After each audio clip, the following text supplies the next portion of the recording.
The Adventures of Sherlock Holmes by Sir Arthur Conan Doyle. The Red-Headed League.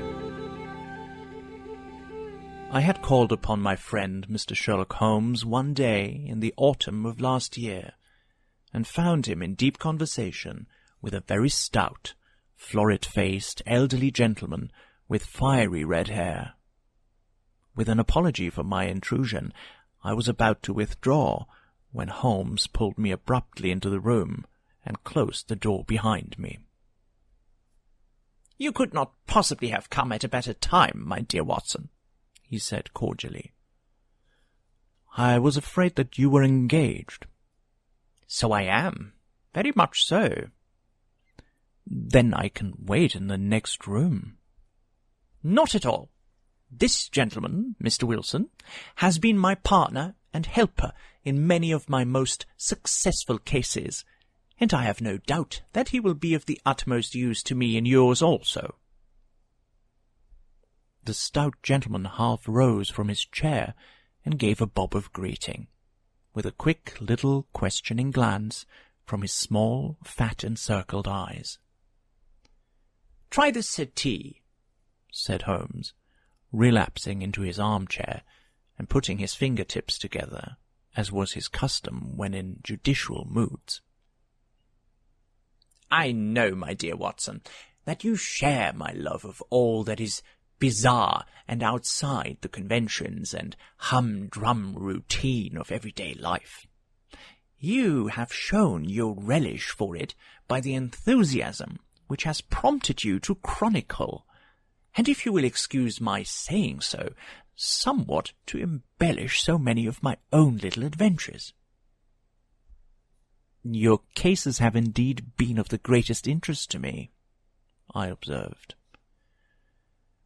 "You will remember that I remarked the other day, just before you went into the very simple problem presented by Miss Mary Sutherland, that for strange effects and extraordinary combinations we must go to life itself, which is always far more daring than any effort of the imagination." A proposition which I took the liberty of doubting. "You did, Doctor, but none the less you must come round to my view, for otherwise I shall keep on piling fact upon fact on you until your reason breaks down under them and acknowledges me to be right. Now, Mr. Jabez Wilson here has been good enough to call upon me this morning and to begin a narrative which promises to be one of the most singular which I have listened to for some time. You have heard me remark that the strangest and most unique things are very often connected, not with the larger, but with the smaller crimes, and occasionally, indeed, where there is room for doubt whether any positive crime has been committed. As far as I have heard, it is impossible for me to say whether the present case is an instance of crime or not, but the course of events is certainly among the most singular that I have ever listened to. Perhaps, Mr. Wilson, you would have the great kindness to recommence your narrative. I ask you not merely because my friend Dr. Watson has not heard the opening part, but also because the peculiar nature of the story makes me anxious to have every possible detail from your lips. As a rule, when I have heard some slight indication of the course of events, I am able to guide myself by the thousands of other similar cases which occur to my memory. In the present instance, I am forced to admit that the facts are, to the best of my belief, unique." The portly client puffed out his chest with an appearance of some little pride, and pulled a dirty and wrinkled newspaper from the inside pocket of his greatcoat. As he glanced down the advertisement column, with his head thrust forward and the paper flattened out upon his knee, I took a good look at the man, and endeavoured, after the fashion of my companion, to read the indications which might be presented by his dress or appearance. I did not gain very much, however, by my inspection. Our visitor bore every mark of being an average, commonplace British tradesman, obese, pompous, and slow. He wore rather baggy grey shepherd's check trousers, a not-over-clean black frock coat, unbuttoned in the front, and a drab waistcoat with a heavy, brassy Albert chain, and a square-pieced bit of metal dangling down as an ornament. A frayed top hat and a faded brown overcoat, with a wrinkled velvet collar, lay upon a chair beside him. Altogether, look as I would, there was nothing remarkable about the man, save his blazing red head, and the expression of extreme chagrin and discontent upon his features. Sherlock Holmes's quick eye took in my occupation, and he shook his head with a smile as he noticed my questioning glances. Beyond the obvious facts that he has at some time done manual labour, that he takes snuff, that he is a Freemason, that he has been in China, and that he has done a considerable amount of writing lately, I can deduce nothing else. Mr. Jarvis Wilson started up in his chair, with his forefinger upon the paper, but his eyes upon my companion. "How in the name of good fortune did you know all that, Mr. Holmes?" he asked. "How did you know, for example, that I did manual labour? It's as true as gospel, for I began as a ship's carpenter." "Your hands, my dear sir. Your right hand is quite a size larger than your left. You have worked with it, and the muscles are more developed." "Well, the snuff, then, and the Freemasonry." "I won't insult your intelligence by telling you how I read that, especially as, rather against the strict rules of your order, you use an arc and compass breastpin." "Ah, of course, I forgot that. But the writing?" "What else can be indicated by that right cuff, so very shiny, for 5 inches, and the left one, with a smooth patch near the elbow, where you rest it upon the desk?" "Well, but China?" "The fish that you have tattooed immediately above your right wrist could only have been done in China. I have made a small study of tattoo marks, and I have even contributed to the literature of the subject. That trick of staining the fish's scales of a delicate pink is quite peculiar to China.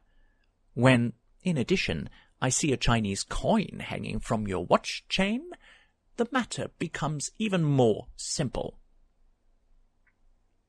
Mr. Jarvis Wilson laughed heavily. "Well, I never," said he. "I thought at first that you had done something clever, but I see that there was nothing in it after all." "I begin to think, Watson," said Holmes, "that I make a mistake in explaining. Omne ignotum pro magnifico, you know, and my poor little reputation, such as it is, will suffer shipwreck if I am so candid. Can you not find the advertisement, Mr. Wilson?" "Yes, I have got it now," he answered with his thick red finger planted halfway down the column. "Here it is. This is what began it all. You just read it for yourself, sir." I took the paper from him and read as follows. "To the Red-Headed League. On account of the bequest of the late Ezekiah Hopkins of Lebanon, Pennsylvania, USA, there is now another vacancy open which entitles a member of the League to a salary of £4 a week for purely nominal services. All red-headed men who are sound in body and mind, and above the age of 21 years, are eligible. Apply in person on Monday at 11 o'clock to Duncan Ross at the offices of the League, 7 Pope's Court, Fleet Street." "What on earth does this mean?" I ejaculated after I had twice read over the extraordinary announcement. Holmes chuckled and wriggled in his chair, as was his habit when in high spirits. "It is a little off the beaten track, isn't it?" said he. "And now, Mr. Wilson, off you go at scratch, and tell us about yourself, your household, and the effect which this advertisement had upon your fortunes. You will first make a note, Doctor, of the paper and the date." "It is the Morning Chronicle of April 27, 1890, just 2 months ago." "Very good. Now, Mr. Wilson." "Well, it is just as I have been telling you, Mr. Sherlock Holmes," said Jabez Wilson, mopping his forehead. "I have a small pawnbroker's business at Coburg Square, near the city. It's not a very large affair, and of late years it has not done more than just give me a living. I used to be able to keep 2 assistants, but now I only keep 1, and I would have a job to pay him, but that he is willing to come for half wages so as to learn the business." "What is the name of this obliging youth?" asked Sherlock Holmes. "His name is Vincent Spaulding, and he's not such a youth either. It's hard to say his age.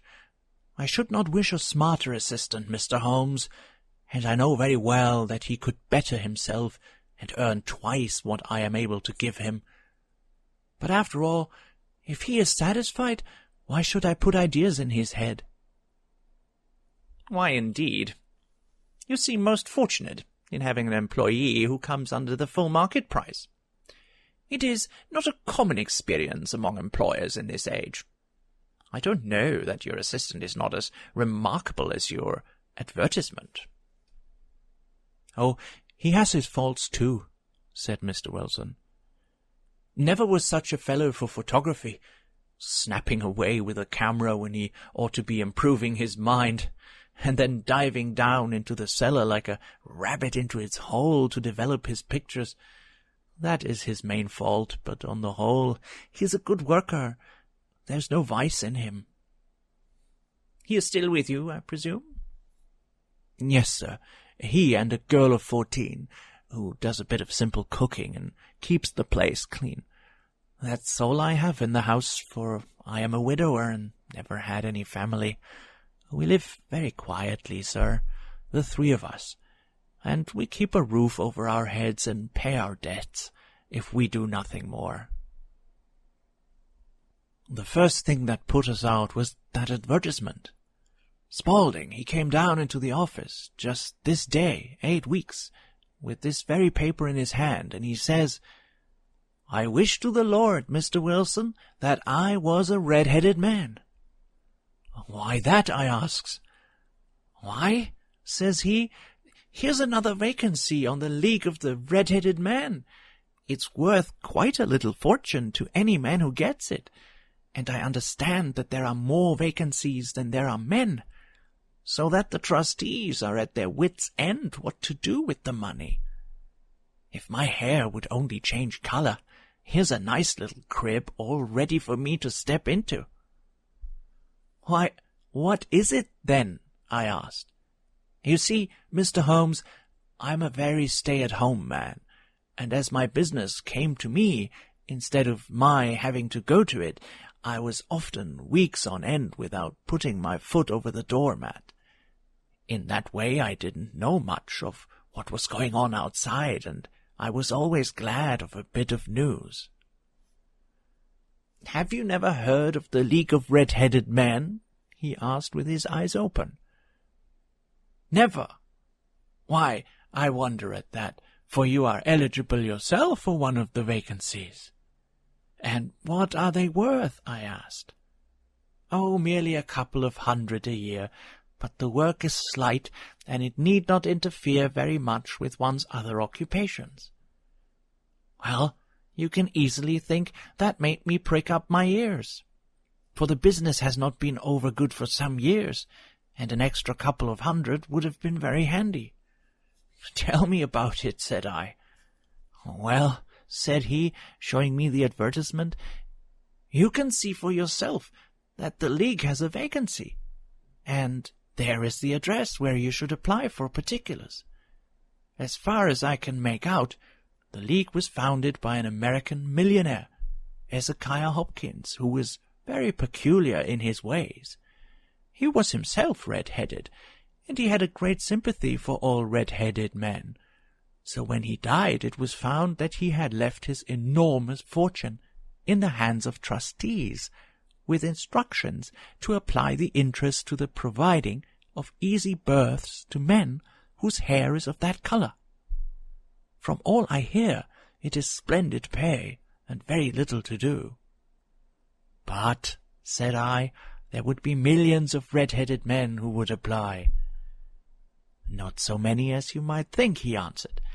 You see, it is really confined to Londoners, and to grown men.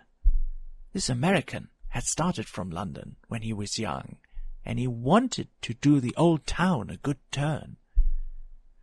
Then again, I have heard, it is no use your applying if your hair is light red, or dark red, or anything but real bright, blazing, fiery red. Now, if you cared to apply, Mr. Wilson, you would just walk in. But perhaps it would hardly be worth your while to put yourself out of the way for the sake of a few £100.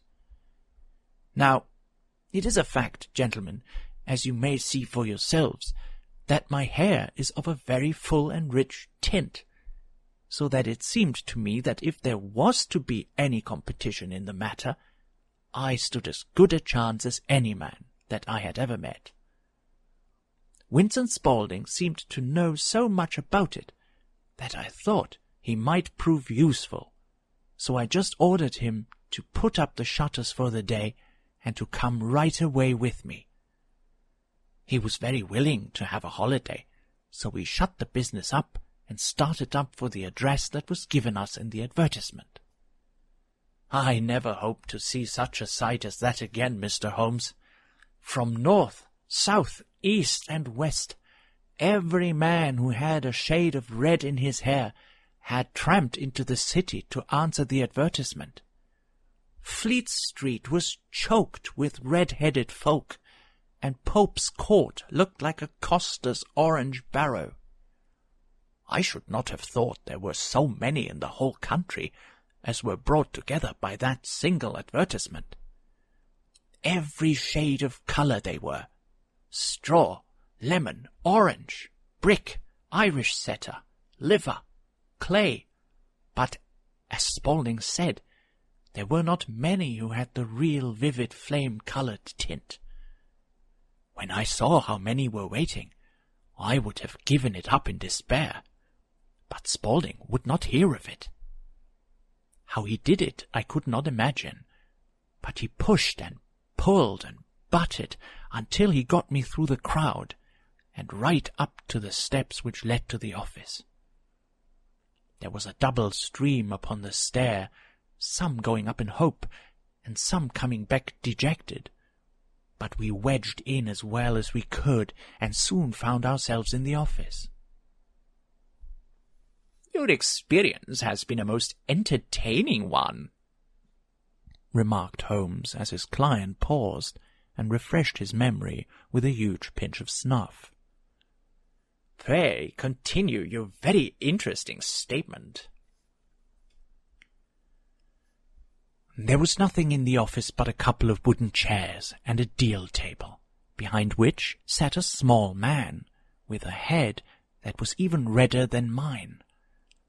He said a few words to each candidate as he came up, and then he always managed to find some fault in them which would disqualify them.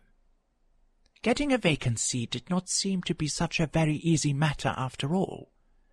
However, when our turn came, the little man was much more favourable to me than to any of the others, and he closed the door as we entered, so that he might have a private word with us. "This is Mr. Jabez Wilson," said my assistant, "and he is willing to fill a vacancy in the League." "And he is admirably suited for it," the other answered. "He has every requirement. I cannot recall when I have seen anything so fine." He took a step backward, cocked his head on one side, and gazed at my hair until I felt quite bashful. Then suddenly he plunged forward, wrung my hand, and congratulated me warmly on my success. "It would be injustice to hesitate," said he. "You will, however, I am sure, excuse me for taking an obvious precaution." With that, he seized my hair in both his hands and tugged until I yelled with pain. "There is water in your eyes," said he, as he released me. "I perceive that all is as it should be. But we have to be careful, for we have twice been deceived by wigs and once by paint. I could tell you tales of cobbler's wax which would disgust you with human nature." He stepped over to the window and shouted through it at the top of his voice that the vacancy was filled. A groan of disappointment came from below, and the folk all trooped away in different directions until there was not a red head to be seen except my own and that of the manager. "My name," said he, "is Mr. Duncan Ross, and I am myself one of the pensioners upon the fund left by our noble benefactor. Are you a married man, Mr. Wilson? Have you a family?" I answered that I had not. His face fell immediately. "Dear me," he said gravely, "that is very serious indeed. I am sorry to hear you say that. The fund was, of course, for the propagation and spread of the redheads, as well as for their maintenance. It is exceedingly unfortunate that you should be a bachelor." My face lengthened at this, Mr. Holmes, for I thought that I was not to have the vacancy after all. But after thinking it over for a few minutes, he said that it would be all right. "In the case of another," said he, "the objection might be fatal, but we must stretch a point in favor of a man with such a head of hair as yours. When shall you be able to enter upon your new duties?" "Well, it is a little awkward, for I have a business already," said I. "Oh, never mind about that, Mr. Wilson," said Vincent Spaulding. "I should be able to look after that for you." "What would be the hours?" I asked. 10 to 2. Now, a pawnbroker's business is mostly done of an evening, Mr. Holmes, especially Thursday and Friday evening, which is just before payday, so it would suit me very well to earn a little in the mornings. Besides, I knew that my assistant was a good man, and that he would see to anything that turned up. "That would suit me very well," said I. "And the pay?" "Is £4 a week." "And the work?" "It's purely nominal." "What do you call purely nominal?" "Well, you have to be in the office, or at least in the building, the whole time. If you leave, you forfeit your whole position forever. The will is very clear upon that point. You don't comply with the conditions if you budge from the office during that time." "It's only 4 hours a day, and I should not think of leaving," said I. "No excuse will avail," said Mr. Duncan Ross. "Neither sickness, nor business, nor anything else. There you must stay, or you lose your billet." "And the work?" "Is to copy out the Encyclopaedia Britannica. There is the first volume of it in that press. You must find your own ink, pens, and blotting paper, but we provide this table and chair. Will you be ready tomorrow?" "Certainly," I answered. "Then goodbye, Mr. Jarvis Wilson, and let me congratulate you once more on the important position which you have been fortunate enough to gain." He bowed me out of the room, and I went home with my assistant, hardly knowing what to say or do. I was so pleased at my own good fortune. Well, I thought over the matter all day, and by evening I was in low spirits again, for I had quite persuaded myself that the whole affair must be some great hoax or fraud, though what its object might be I could not imagine. It seemed altogether past belief that anyone could make such a will, or that they would pay such a sum for doing anything so simple as copying out the Encyclopaedia Britannica.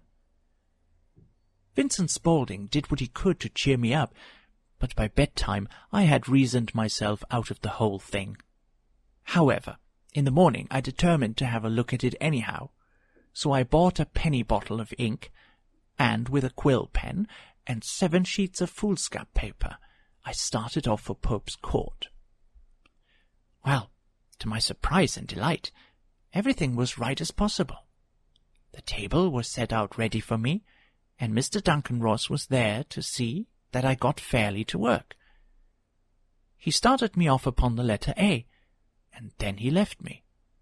But he would drop in from time to see that all was right with me. At 2 o'clock he bade me good day, complimented me upon the amount that I had written, and locked the door of the office after me. This went on day after day, Mr. Holmes, and on Saturday the manager came in and planked down 4 golden sovereigns for my week's work. It was the same next week, and the same the week after. Every morning I was there at 10, and every afternoon I left at 2. By degrees Mr. Duncan Ross took to coming in only once of a morning, and then, after a time, he did not come in at all. Still, of course, I never dared to leave the room for an instant, for I was not sure when he might come, and the billet was such a good one, and suited me so well that I would not risk the loss of it. 8 weeks passed away like this, and I had written about abbots, and archery, and armour, and architecture, and Attica, and hoped with diligence that I might get on to the bees before very long. It cost me something in foolscap, and I had pretty neatly filled a shelf with my writings, and then suddenly the whole business came to an end. To an end? Yes, sir, and no later than this morning. I went to my work as usual at 10 o'clock, but the door was shut and locked, with a little square of cardboard hammered onto the middle of the panel with a tack. Here it is, and you can read for yourself. He held up a piece of white cardboard, about the size of a sheet of notepaper. It read in this fashion: "The Red-Headed League is dissolved. October 9, 1890. Sherlock Holmes and I surveyed this curt announcement and the rueful face behind it, until the comical side of the affair so completely overtopped every other consideration that we both burst out into a roar of laughter. "I cannot see that there is anything very funny," cried our client, flushing up to the roots of his flaming head. "If you can do nothing better than laugh at me, I can go elsewhere." "No, no," cried Holmes, shoving him back into the chair from which he had half risen. "I really wouldn't miss your case for the world. It is most refreshingly unusual. But there is, if you would excuse me saying so, something just a little funny about it. Pray, what steps did you take when you found the cart upon the door?" "I was staggered, sir. I did not know what to do. Then I called at the officers round, but none of them seemed to know anything about it. Finally, I went to the landlord, who is an accountant living on the ground floor, and I asked him if he could tell me what had become of the Red-Headed League. He said that he had never heard of any such body. Then I asked him who Mr. Duncan Ross was. He answered that the name was new to him. "Well," said I, "the gentleman at number 4. "What, the red-headed man?" "Yes." "Oh," said he, "his name was William Morris. He was a solicitor, and was using my room as a temporary convenience until his new premises were ready. He moved out yesterday." "Where could I find him?" "Oh, at his new offices. He did tell me the address. Yes, 17 King Edward Street, near St. Paul's." I started off, Mr. Holmes, but when I got to that address, it was a manufactory of artificial kneecaps, and no one in it had ever heard of either Mr. William Morris or Mr. Duncan Ross. "And what did you do then?" asked Holmes. "I went home to Saxe Coburg Square, and I took the advice of my assistant. But he could not help me in any way. He could only say that if I waited, I should hear by post. But that was not quite good enough, Mr. Holmes. I did not wish to lose such a place without a struggle, so, as I had heard that you were good enough to give advice to poor folk who were in need of it, I came right away to you." "And you did very wisely," said Holmes. "Your case is an exceedingly remarkable one, and I shall be happy to look into it.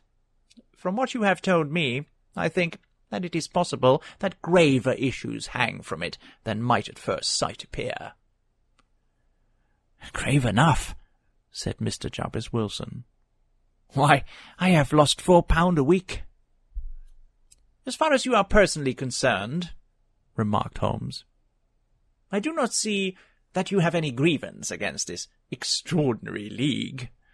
On the contrary, you are, as I understand, richer by some £30, to say nothing of the minute knowledge which you have gained on every subject which comes under the letter A. You have lost nothing by them." "No, sir, but I want to find out about them, and who they are, and what their object was in playing this prank, if it was a prank, upon me. It was a pretty expensive joke for them, for it cost them £32. "We shall endeavour to clear up these points for you. And first, 1 or 2 questions, Mr. Wilson. This assistant of yours, who first called your attention to the advertisement, how long had he been with you?" "About a month, then." "How did he come?" "In answer to an advertisement." "Was he the only applicant?"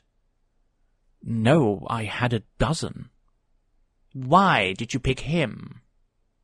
"Because he was handy and would come cheap." "At half wages, in fact?" "Yes." "What is he like, this Vincent Spaulding?" "Small, stout-built, very quick in his ways, no hair on his face, though he's not short of 30. Has a white splash of acid upon his forehead." Holmes sat up in his chair in considerable excitement. "I thought as much," said he. "Have you ever observed that his ears are pierced for earrings?" "Yes, sir. He told me that a gypsy had done it for him when he was a lad." Said Holmes, sinking back in deep thought. "He is still with you?" "Oh, yes, sir. I have only just left him." "And has your business been attended to in your absence?" "Nothing to complain of, sir. There's never much to do of a morning." "That will do, Mr. Wilson. I shall be happy to give you an opinion upon the subject in the course of a day or 2. Today is Saturday, and I hope that by Monday we may come to a conclusion." "Well, Watson," said Holmes when our visitor had left us, "what do you make of it all?" "I make nothing of it," I answered frankly. "It is a most mysterious business." "As a rule," said Holmes, "the more bizarre a thing is, the less mysterious it proves to be. It is your commonplace, featureless crimes which are really puzzling, just as a commonplace face is the most difficult to identify. But I must be prompt over this matter." "What are you going to do, then?" I asked. "To smoke," he answered. "It is quite a 3-pipe problem, and I beg that you won't speak to me for 50 minutes. He curled himself up in his chair, with his thin knees drawn up to his hawk-like nose, and there he sat, with his eyes closed and his black clay pipe thrusting out like the bill of some strange bird, I had come to the conclusion that he had dropped asleep, and indeed was nodding myself, when he suddenly sprang out of his chair with a gesture of a man who has made up his mind, and put his pipe down upon the mantelpiece. "Sarasate place at the St. James Hall this afternoon," he remarked. "What do you think, Watson? Could your patients spare you for a few hours?" "I have nothing to do today. My practice is never very absorbing." "Then put on your hat and come. I'm going through the city first, and we can have some lunch on the way. I observe that there is a good deal of German music on the programme, which is rather more to my taste than Italian or French. It is introspective, and I want to introspect. Come along." We travelled by the Underground as far as Aldersgate, and a short walk took us to Saxe-Coburg Square, the scene of the singular story which we had listened to in the morning.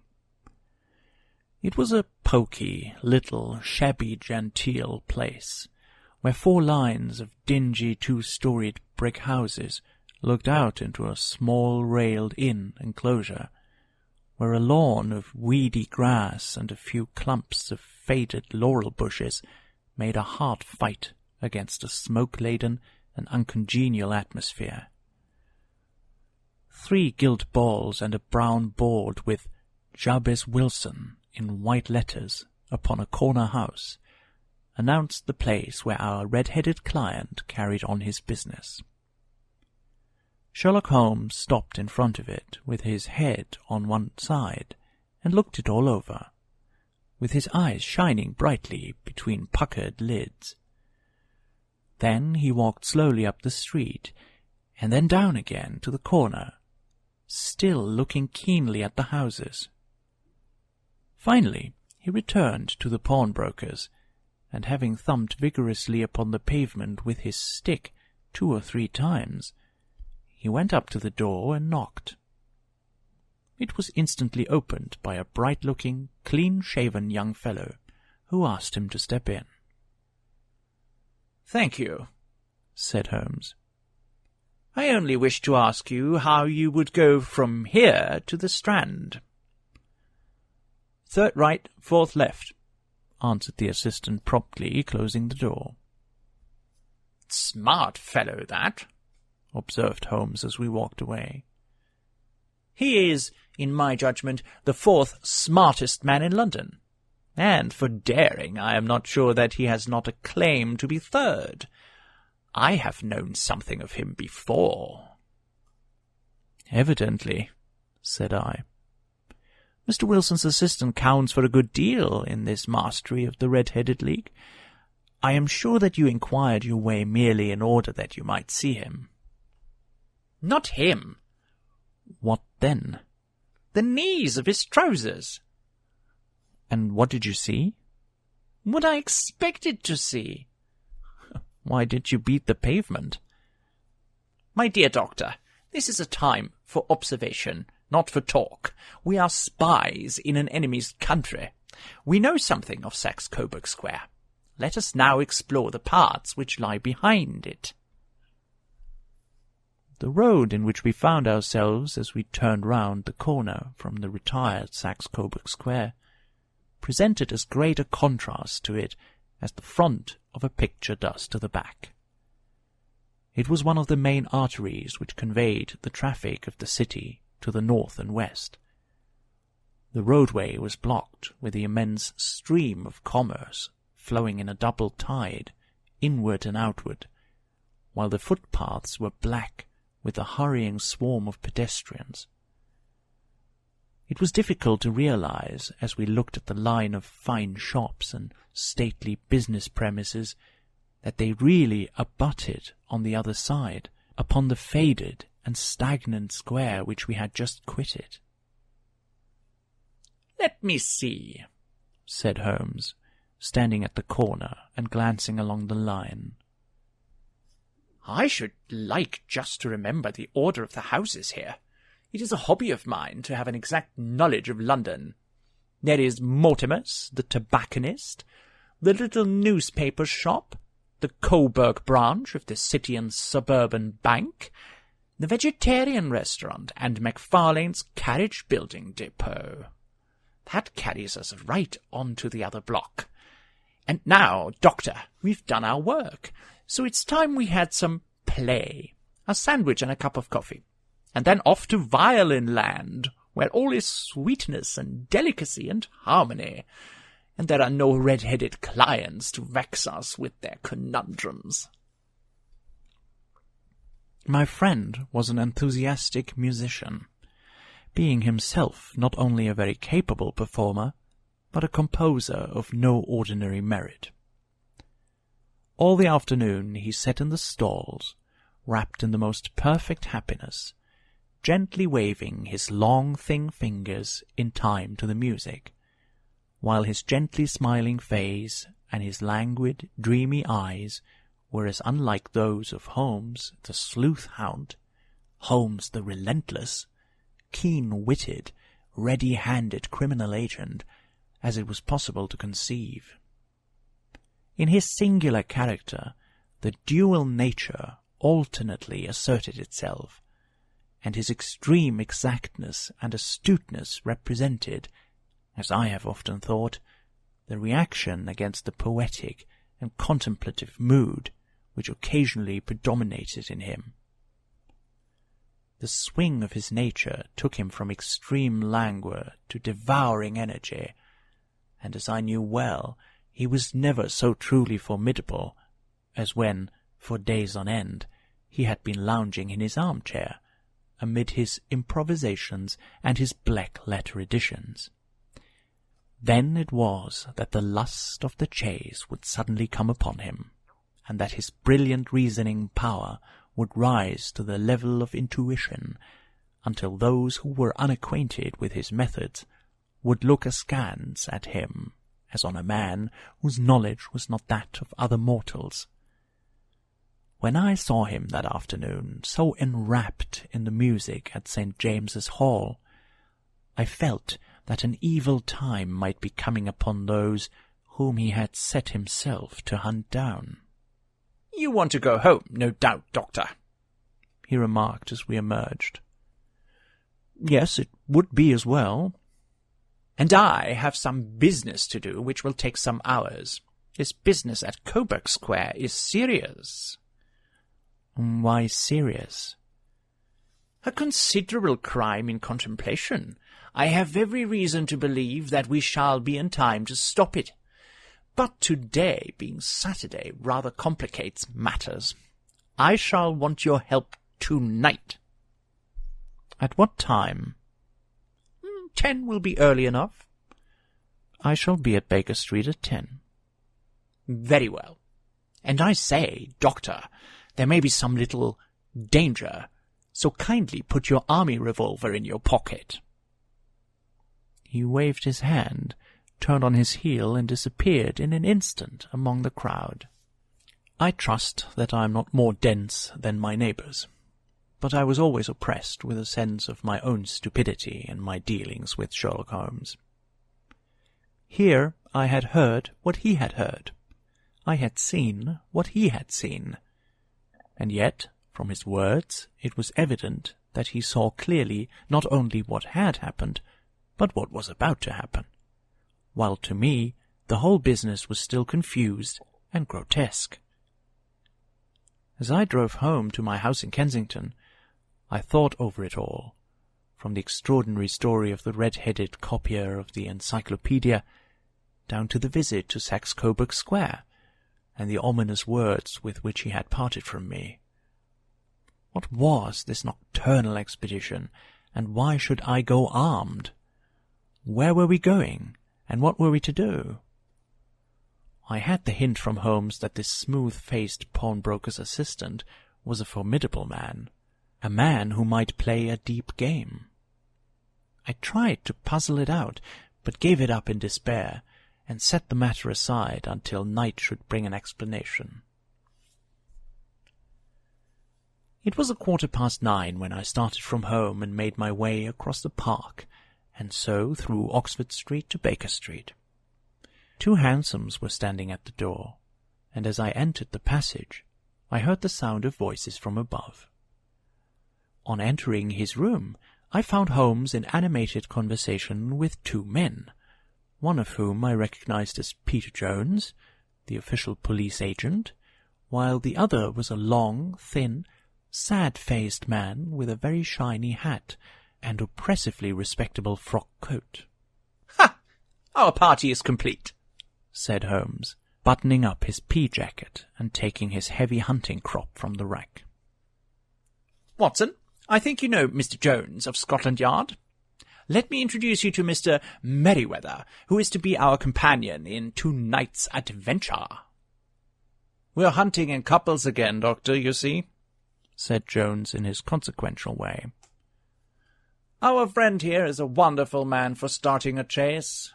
All he wants is an old dog to help him to do the running down."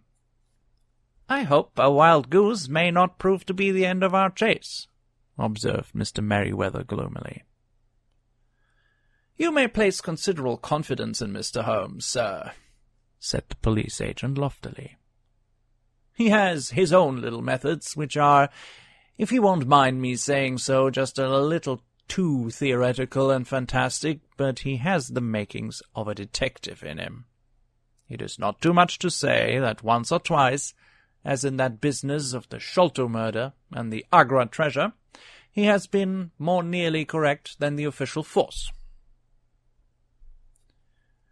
"Oh, if you say so, Mr. Jones, it is all right," said the stranger with deference. "Still, I confess that I miss my rubber. It is the first Saturday night for 27 years that I have not had my rubber." "I think you will find," said Sherlock Holmes, "that you will play for a higher stake tonight than you have ever done yet, and that the play will be more exciting. For you, Mr. Merryweather, the stake will be some £30,000, and for you, Jones, it will be the man upon whom you wish to lay your hands." "John Clay, the murderer, thief, smasher, and forger. He's a young man, Mr. Merryweather, but he is at the head of his profession, and I would rather have my bracelets on him than on any criminal in London. He's a remarkable man, is young John Clay. His grandfather was a royal duke, and he himself has been to Eton and Oxford. His brain is as cunning as his fingers, and though we meet signs of him at every turn, we never know where to find the man himself. He'll crack a crib in Scotland one week, and be raising money to build an orphanage in Cornwall the next. I've been on his track for years, and have never set eyes on him yet." "I hope that I may have the pleasure of introducing you tonight. I've had one or two little turns also with Mr. John Clay, and I agree with you that he is at the head of his profession. It is past 10, however, and quite time that we started. If you two will take the first hansom, Watson and I will follow in the second." Sherlock Holmes was not very communicative during the long drive, and lay back in the cab, humming the tunes which he had heard in the afternoon. We rattled through an endless labyrinth of gaslit streets until we emerged into Farrington Street. "We are close there now," my friend remarked. "This fellow Merryweather is a bank director, and personally interested in the matter. I thought it as well to have Jones with us also. He is not a bad fellow, though an absolute imbecile in his profession. He has one positive virtue. He is as brave as a bulldog, and as tenacious as a lobster, if he gets his claws upon anyone. Here we are, and they are waiting for us." We had reached the same crowded thoroughfare in which we had found ourselves in the morning. Our cabs were dismissed, and following the guidance of Mr. Merryweather, we passed down a narrow passage and through a side door, which he opened for us. Within there was a small corridor, which ended in a very massive iron gate. This also was opened, and led down a flight of winding stone steps, which terminated at another formidable gate. Mr. Merryweather stopped to light a lantern, and then conducted us down a dark, earth-smelling passage, and so, after opening a third door, into a huge vault or cellar, which was piled all round with crates and massive boxes. "You are not very vulnerable from above," Holmes remarked as he held up the lantern and gazed about him. "Nor from below," said Mr. Merryweather, striking his stick upon the flags which lined the floor. "Why, dear me, it sounds quite hollow," he remarked, looking up in surprise. "I must really ask you to be a little more quiet," said Holmes severely. "You have already imperilled the whole success of our expedition. Might I beg that you would have the goodness to sit down upon one of those boxes and not to interfere?" The solemn Mr. Merryweather perched himself upon a crate, with a very injured expression upon his face, while Holmes fell upon his knees upon the floor, and, with the lantern and a magnifying glass, began to examine minutely the cracks between the stones. A few seconds sufficed to satisfy him, for he sprang to his feet again and put his glass in his pocket. "We have at least an hour before us," he remarked, "for they can hardly take any steps until the good pawnbroker is safely in bed. Then they will not lose a minute, for the sooner they do their work, the longer time they will have for their escape. We are, at present, Doctor, as no doubt you have divined, in the cellar of the City branch of one of the principal London banks. Mr. Merryweather is the chairman of directors, and he will explain to you that there are reasons why the more daring criminals of London should take a considerable interest in this cellar at present." "It is our French gold," whispered the director. "We have had several warnings that an attempt might be made upon it." "Your French gold?" "Yes. We had occasion some months ago to strengthen our resources, and borrowed for that purpose 30,000 Napoleons from the Bank of France. It has become known that we never had occasion to unpack the money, and that it is still lying in our cellar. The crate upon which I sit contains 2,000 Napoleons, packed between layers of lead foil. Our reserve of bullion is much larger at present than is usually kept in a single branch office, and the directors have had misgivings upon the subject." "Which were very well justified," observed Holmes. "And now it is time that we arranged our little plans. I expect that within an hour matters will come to a head. In the meantime, Mr. Merryweather, we must put the screen over that dark lantern." "And sit in the dark?" "I'm afraid so. I had brought a pack of cards in my pocket, and I thought that, as we were a partie carrée, you might have your rubber after all. But I see that the enemy's preparations have gone so far that we cannot risk the presence of a light. And first of all, we must choose our positions. These are daring men, and though we shall take them at a disadvantage, they may do us some harm unless we are careful. I shall stand behind this crate, and do you conceal yourselves behind those. Then, when I flash a light upon them, close in swiftly. If they fire, Watson, have no compunction about shooting them down." I placed my revolver, cocked upon the top of the wooden case, behind which I crouched. Holmes shot the slide across the front of his lantern, and left us in pitch darkness. Such an absolute darkness as I have never before experienced. The smell of hot metal remained to assure us that the light was still there, ready to flash out at a moment's notice. To me, with my nerves worked up to a pitch of expectancy, there was something depressing and subduing in the sudden gloom and in the cold, dank air of the vault. "They have but one retreat," whispered Holmes. "That is, back through the house into Saxe Coburg Square. I hope that you have done what I asked you, Jones?" "I have an inspector and 2 officers waiting at the front door." "Then we have stopped all the holes, and now we must be silent and wait."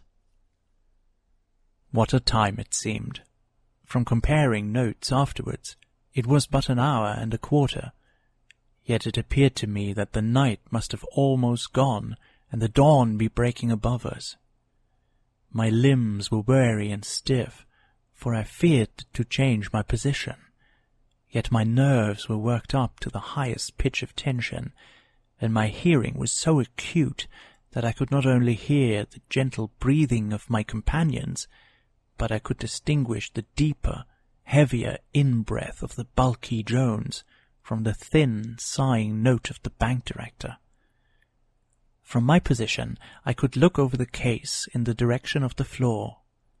Suddenly my eyes caught the glint of a light. At first it was but a lurid spark upon the stone pavement.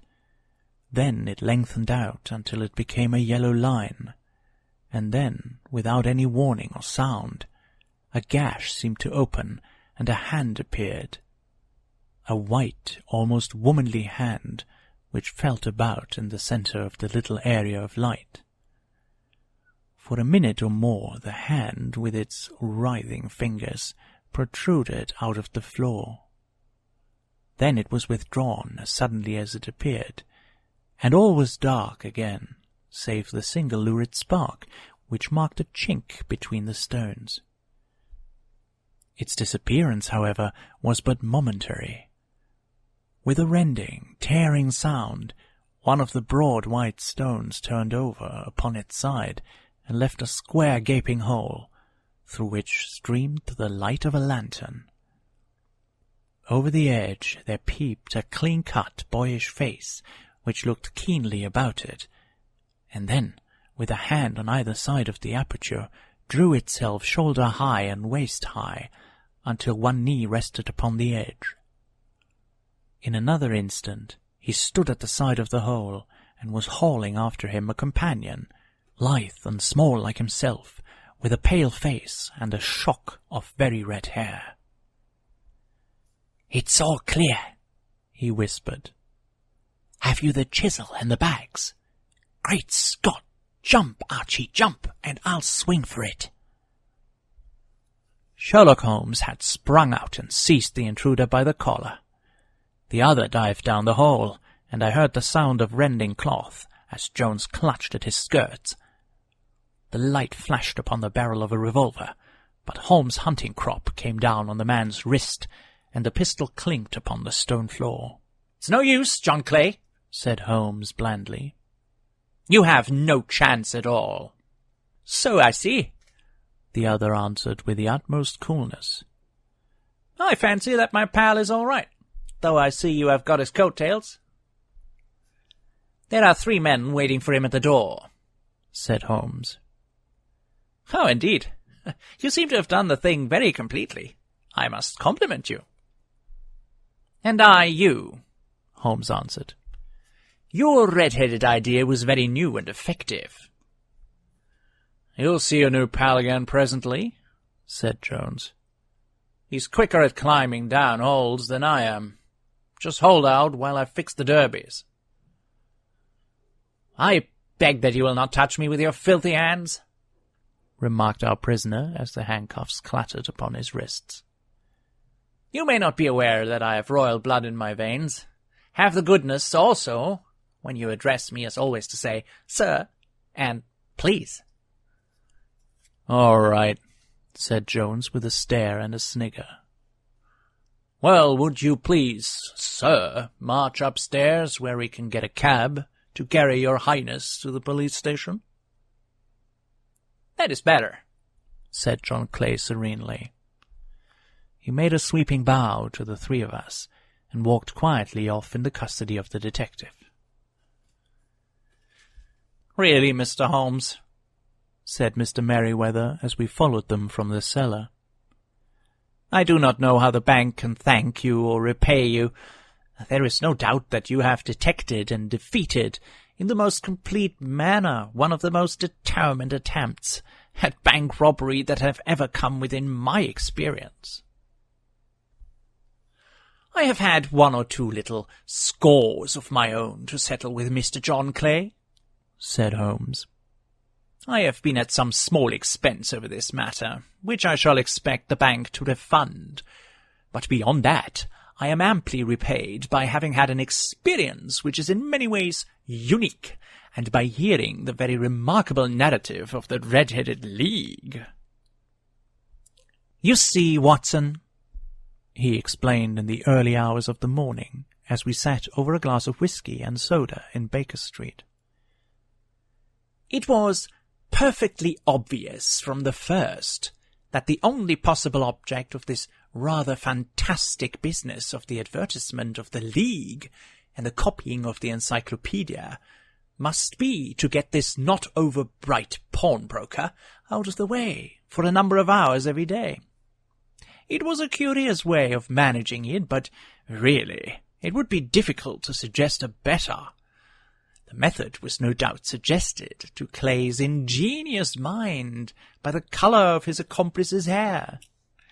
The £4 a week was a lure which must draw him, and what was it to them, who were playing for thousands?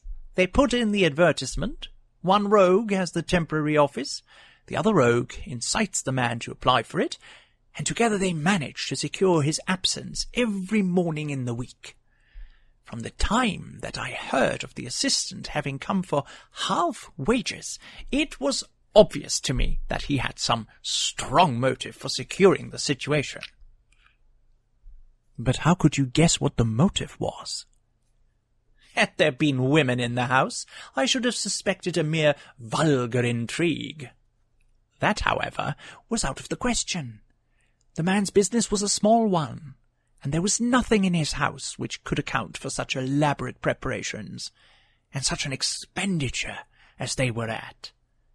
It must, then, be something out of the house. What could it be?